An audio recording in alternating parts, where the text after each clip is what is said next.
রাজশাহী জেলার তানোর উপজেলার ২০২৬ সালের আলু তোলার কাজ শেষ। এখন প্রশ্ন হচ্ছে, মানুষ যারা কৃষক ভাইয়েরা আছে তারা ১ বিঘা আলু করতে প্রায় ৫০ থেকে ৬০,০০০ টাকা খরচ হয়।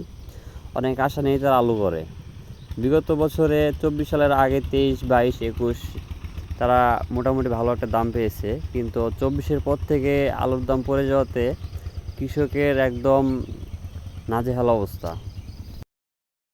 আলুর চড়া দাম দেখে অনেক কৃষক ভাইয়েরাই নতুন নতুন অবস্থায় অনেক টাকা ইনভেস্ট করে একদম নিঃস্ব হয়ে গেছে।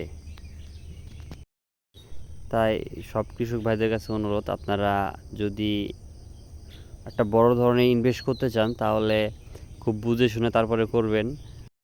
আর সরকারকে বলবো কৃষকদের প্রতি দৃষ্টি দেওয়ার জন্যে, কারণ কৃষক বাঁচলেই বাঁচবে দেশ।